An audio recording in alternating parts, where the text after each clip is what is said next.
Okay, now members, let us see some examples here.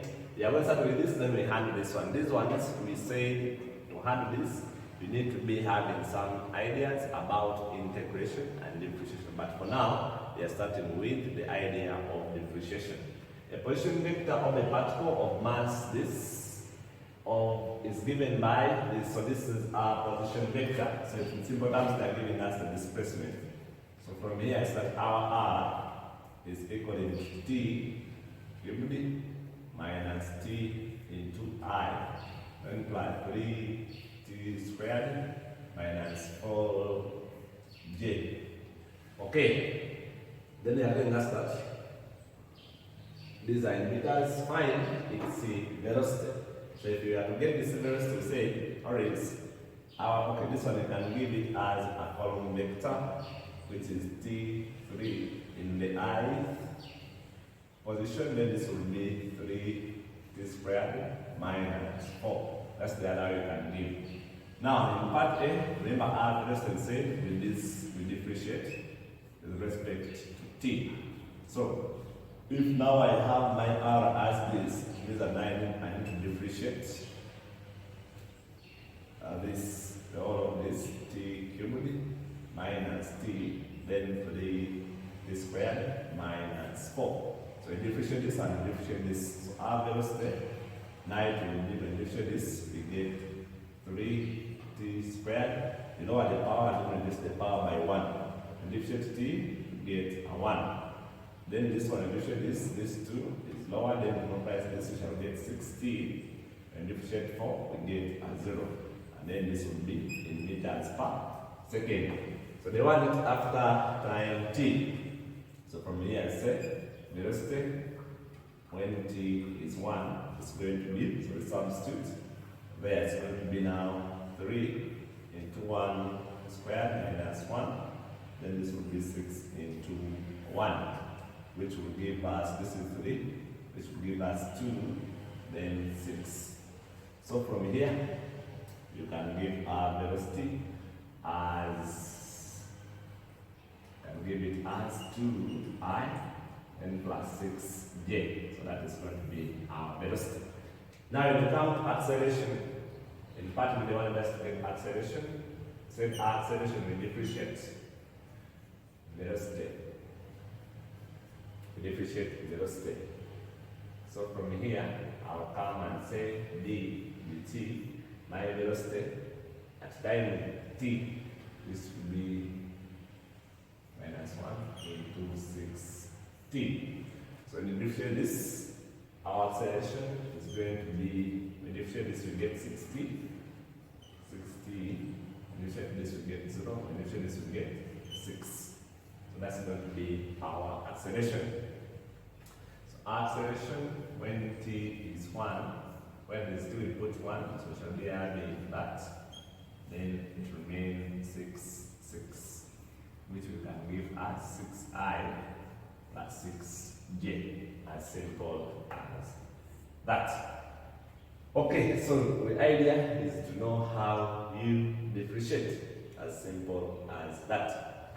So in this one, they are telling us that the particle of mass 2 kilograms moves such that after 30 seconds, its displacement from a point is given by, so here they are giving us our displacement as 2 sin ti plus 3 cos tj, which we can give as a common vector sin del 3 cos t. So they want us to get acceleration. In order to get acceleration, we differentiate r to time. So we say our acceleration, we say we differentiate r 2 times, or is equal to r double prime. This shows that we are differentiating it 2 times. So now I need to differentiate this 2 times. So now my acceleration is going to be d. Now I first differentiate this the first time, and I differentiate it the second time. So d dt into the other d t, which will be now. Or if you want, you can say we first get the velocity, or you can say our acceleration is equal to d dv with respect to t. We differentiate the velocity. So means we first get meaning, which means we first get the velocity, then after we differentiate it, or you can handle it also this way. You see that when we differentiate this, we will get the b in simple terms. So anyway, I don't know which we can use, but okay, let's first get to b, then we shall come to that one of doing it direct.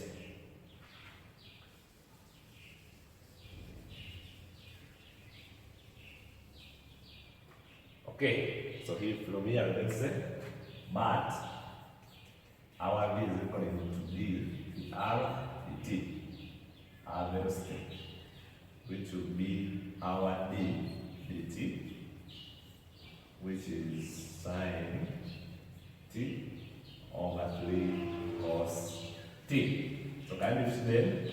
Our velocity will be, when we differentiate sine t, we get 2 then cos t. Remember, when we differentiate sine, we get our cos, the coefficient remains. When we differentiate the cos, you get a negative of coefficient. When we differentiate cos, you get a negative of sine of that angle. So now we have the b, now we need to get the acceleration. But our acceleration we say is d v dt, which will be d dt. Then we put what our b is, which is 2 cos t minus 3 sin t. And if you this, our acceleration is going to be, and if you this, we get negative 2 sin t. And if you the sine, we get a positive. But remember, this one is already negative. When we set the cos, sine, we get cos t. So this is going to be in meters per second squared. Even here, please don't forget the units. This is going to be meters per second squared. So this is our part A. This is our part A at time t. So this is the acceleration after 30 seconds. After, when they say after 30 seconds, you leave your t in that expression. So after that, they want now part B, acceleration up when after t equal to pi over 2 seconds. So when t is equal to pi over 2 seconds, now our acceleration is going to be, when it is t, we put that. So negative 2 sine pi over 2, then this will be negative 3 cos pi over 2. But we know that cos pi over 2 is 0, cos of 9 pi over 2 is 100 divided by 2, which is 90. Cos of 90 is 0, and then sine of 90 is 1. Substitute there, our A is going to be now negative 2 into 1, then negative 3 into 0. Our acceleration here is going to be negative 2, 0, which we can give as negative 2i meters per second. So that's what we, because this is 0.